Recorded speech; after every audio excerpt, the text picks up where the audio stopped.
Hello my dear students. In the last lecture we have been dealing on different types of switches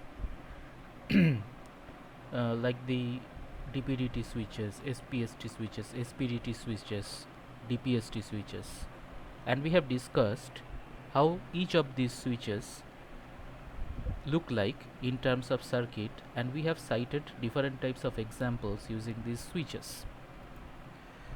So in this particular lecture we will be going through the different types of switches which are there and associated with automobile vehicles. So the first type of switch, it is known as a toggle switch.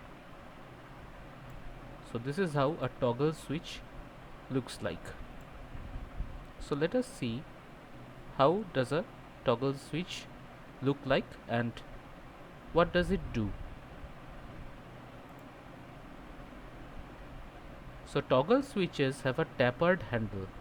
So you see it is having a tapered handle, usually operated by flipping it with your fingers. So it is flipped using fingers. These are known as toggle switches.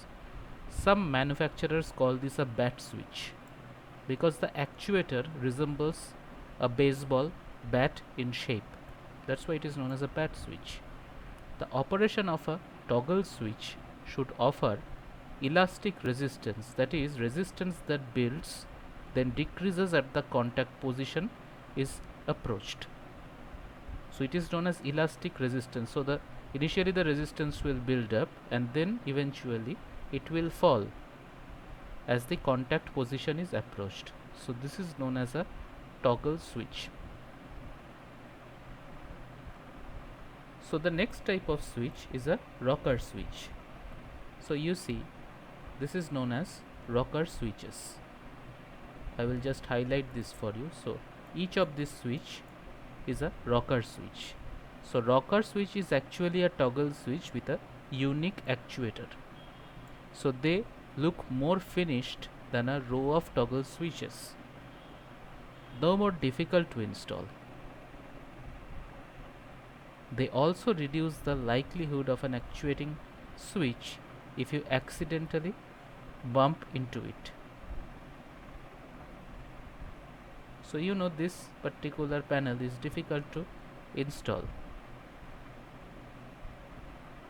and you know it is hard to be accidentally pressed if you accidentally bump into these switches. So these are known as these are known as rocker switches.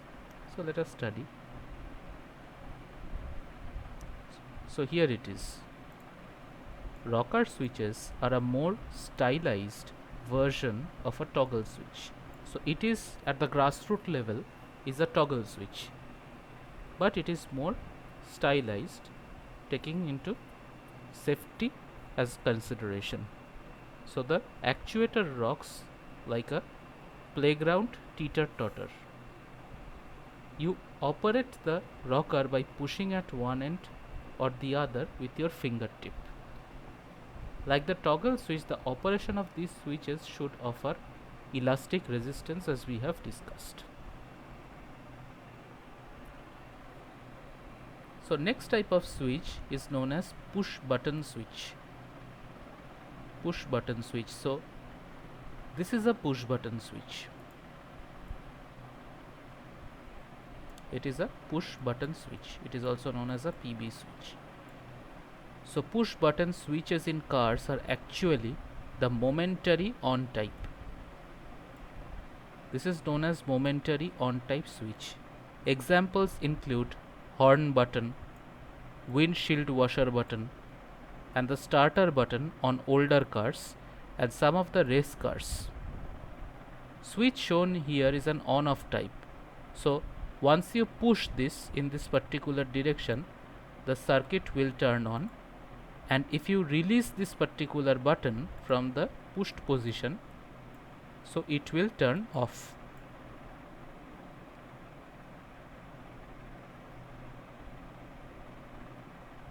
So it is a push button switch. So there may be another type of push button switch that if you just hold it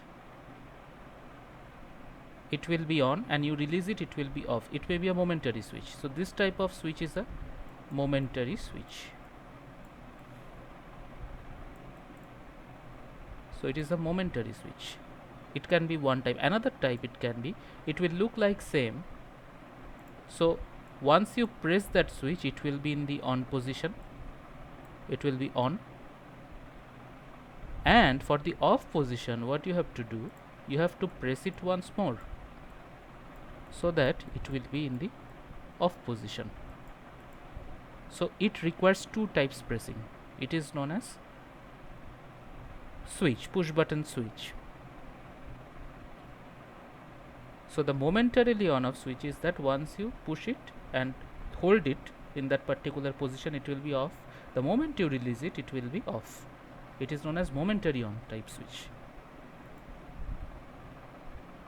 So push button switches are self-explanatory. A button is often round, protrudes from the switch body. As you have seen it, the switch is protruded from the switch body. It is operated by pressing a button with your fingertip.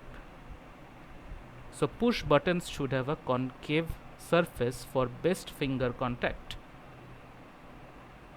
On-off types should offer more audible, feelable click when the button switch. So once you push it, it will sound like a click during the on time. And similarly in the off time, if you just again second time you press it, it will again give you a click feeling. So it is felt rather. So the resistance should build with increasing pressure and then suddenly release as the switch operate. So this is how they work. So the next type of switch is called a rotary switch. So let us see how the switch looks like.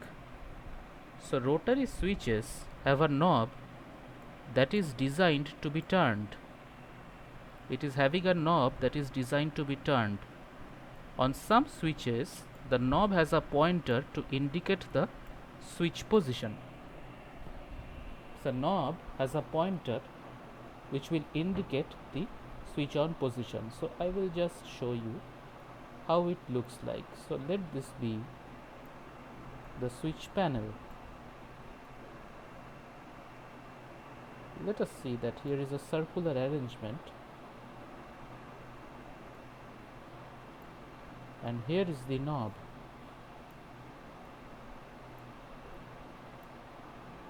So this is known as off. So this is the off position. So you have to rotate it in this particular direction to make it on. So these are known as rotary switches. So rotary switches are not often used in automobile systems, except possibly to control a heater fan. So a heater fan will have different types of positions. Say one will be off, then it will be 1, then 2, then 3, like this, and there will be several positions of the knob.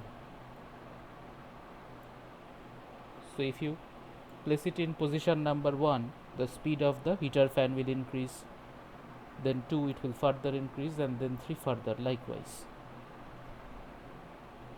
So it is desirable that a rotary switch should offer a discernible detent at each selector position. So it should be adjustable rather. So at each position you should be able to feel the change. Suppose it is the fan speed in RPM, so the speed of the fan should increase. So minimum distance between the detents should be 1/4 inch. That is a measurement. That means this distance should be 1/4 inch. So now next comes rheostats.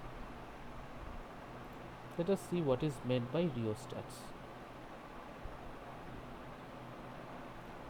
So one of the technical terms rheostat, it is known as a variable resistor. So it is symbolized like this.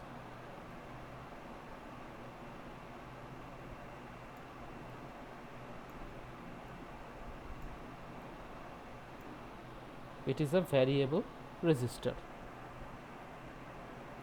So that means when you vary the resistance, the value of the resistance will change. Suppose I have a rheostat, so it is variable between 0 to 50 ohms. So if I vary the resistance, it will change. It is known as a variable resistance. So often it is denoted by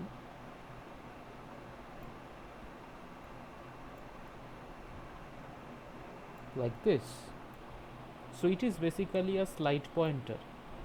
So if you just move the pointer, so what will happen? The length of the resistor R, that will change, and we all know that the resistance R is equal to R into equal to rho L by A. So if this L you are able to change, so R will also change. So R is proportional to L. So if I change the length of the resistance by this slide wire or the contact point, so accordingly your value will change.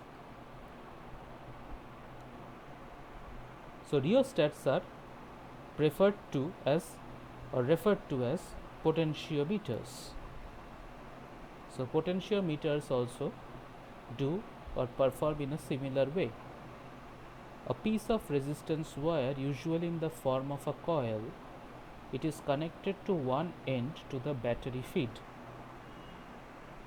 So one end of the resistor wire, it should be connected to the end of the battery, while the other end of the resistance wire isn't attached to anything.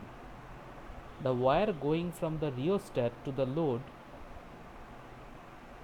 is attached to a movable element called the wiper. So this is basically known as the wiper.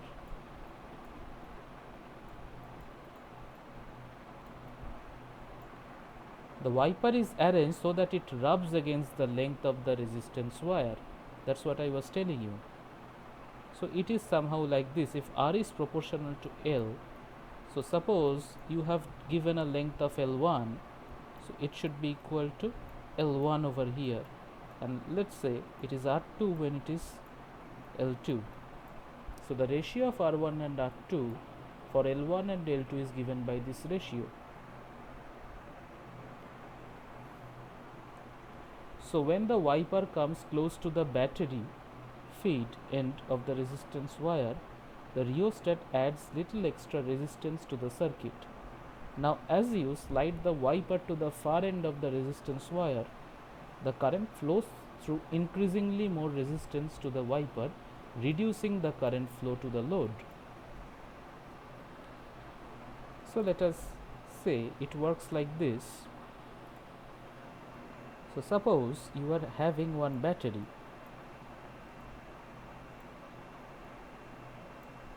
whose voltage or potential is given by E.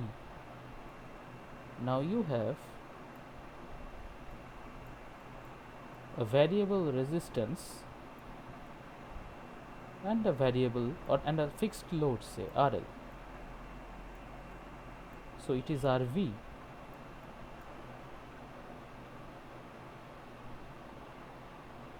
So what is happening? Initially, let us say the wire was over here. So what is happening? It is having a lesser length. So let the resistance is R1 for L1. So this length is L1. And now from this position 1 to this position 2, let this length be L2. So now the resistance corresponding L2, it is R2, where R1 is less than R2. So I1, that means for position 1, should be equal to E by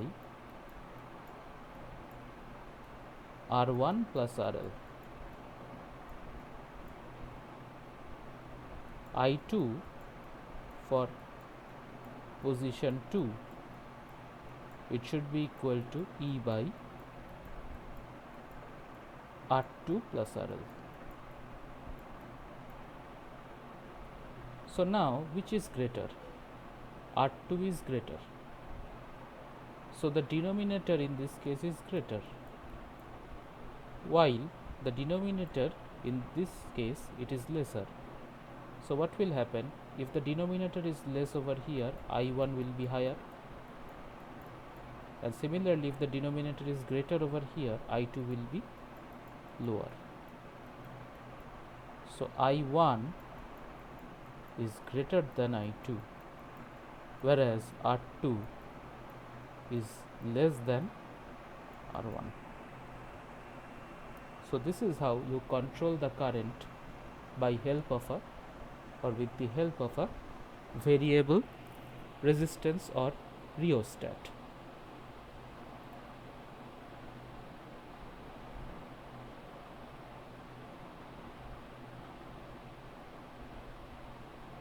So now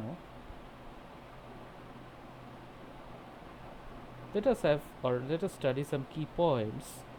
Rheostats are designed for automotive applications that are usually not capable of carrying high current without burning out. So for sensitive circuits, you should use one rheostat.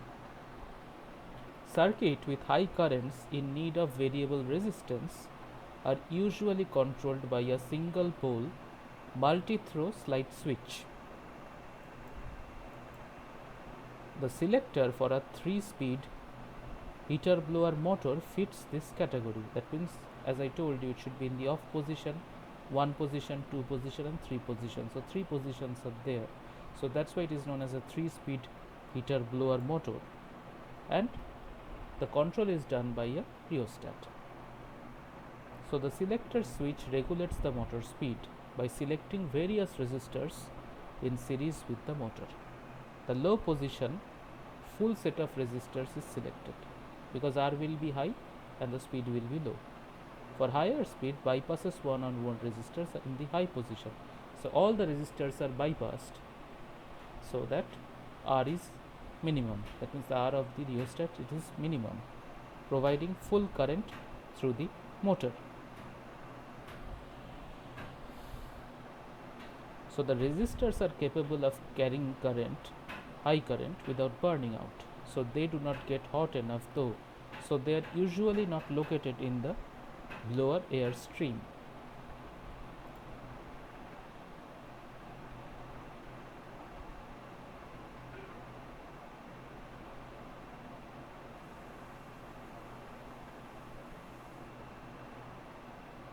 So here some of the switch identifiers are given over here. That means what type of switch you should use. So first is the shape and the texture. So it is good for low illumination, limited by number of textures and shapes available, and it is hard to detect with the gloves on. So location, it is good for low illumination, limited by space requirements. Color, so if you give color to a switch, so it is good for visual identification and must be viewed directly and requires illumination. Label, so good visual identification if large, must be viewed directly, requires illumination, because without light you cannot see them. And the last is the operating method, because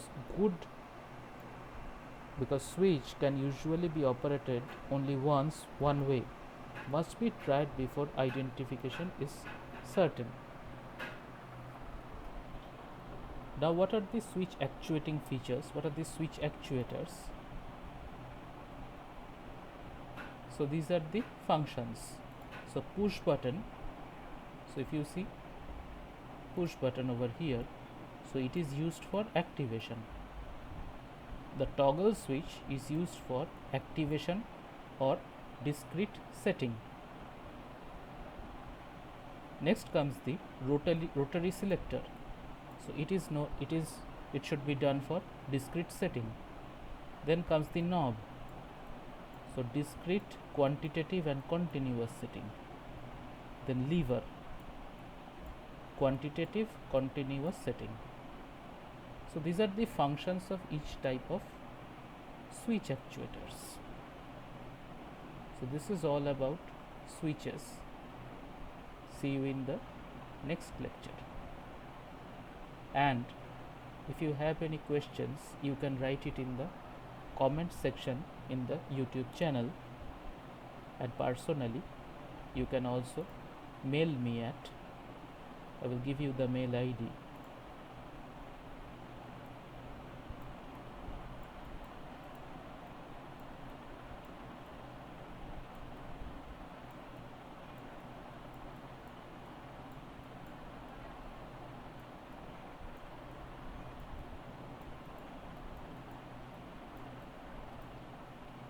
So it is ANIRBAN2015 @gmail.com.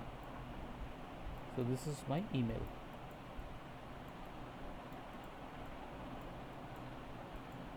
So see you in the next lecture. Thank you.